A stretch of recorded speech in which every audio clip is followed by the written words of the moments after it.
बिस्मिल्लाहिर्रहमानिर्रहीम। अस्सलाम वालेकुम। मैं हूँ मोहम्मद मुग़ल। हुकूकुल इबाद का मामला इतना हसास क्यों है?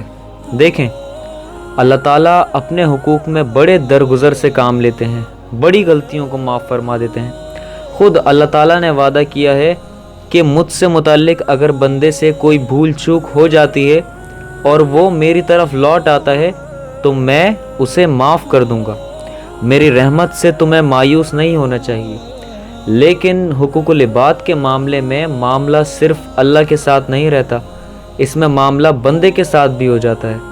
और आप जानते हैं कि बंदे से वो दरगुजर शफ़क़त की तवक्को नहीं की जा सकती। इसलिए अगर किसी का हक़ मारा है, नाप तोल में कमी की है, किसी के साथ मिलावट की है, तो ये माफ़ नहीं होगी। ना इसको नमाज़ें माफ़ करवा सकती हैं, ना इसको रोज़े माफ़ करवा सकते हैं, ना हज। इसमें आपको तलाफ़ी ही करना होगी, जिसका हक़ मारा है वो देना होगा और इस ही से माफ़ी मांगनी होगी।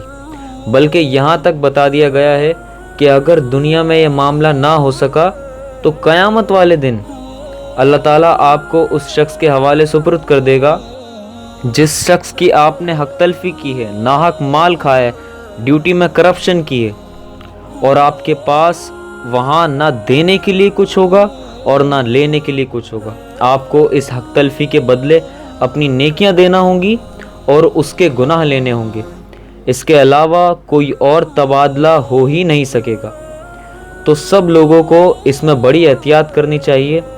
यहाँ तक कि सही मुस्लिम की एक हदीस है, हदीस नंबर 6579, कि अल्लाह के रसूल सल्लल्लाहु अलैहि वसल्लम ने पूछा कि क्या तुम जानते हो कि मुफलिस कौन है? तो लोगों ने जवाब दिया कि हमारे नज़दीक तो मुफलिस शख्स वो है कि जिसके पास ना कोई पाए पैसा हो, ना कोई साजो सामान। तो नबी करीम सल्लल्लाहु अलैहि वसल्लम ने जवाब दिया, फरमाया कि मेरी उम्मत का मुफलिस वो है जो क़यामत के दिन नमाज, रोज़ा और ज़कात लेकर आएगा और इस हालत में आएगा कि इसने किसी को गाली दी होगी, उस पर बहतान लगाया होगा, उसका माल खाया होगा, उसका खून बहाया होगा और उसको मारा होगा। तो इस शख्स की नेकियां फिर उसको दी जाएंगी जिसका इसने हक मारा है, और तब तक देती जाएंगी जब तक हिसाब बराबर नहीं हो सकता। और अगर नेकियां इस शख्स की ख़त्म हो गई तो फिर सामने वाले के गुनाह इसके अमाल में डाले जाएंगे और फिर इसको उठाकर जहन्नुम में फेंक दिया जाएगा। तो इस मामले में बड़ी एहतियात करनी चाहिए। यानी कि ये नहीं हो सकता कि आपने किसी की ज़मीन पर कब्ज़ा कर लिया हो और उसके साथ ही हज का टिकट ले लिया और ये ख्याल किया कि वहाँ ये सब माफ़ हो जाएगा। ये नहीं हो सकता।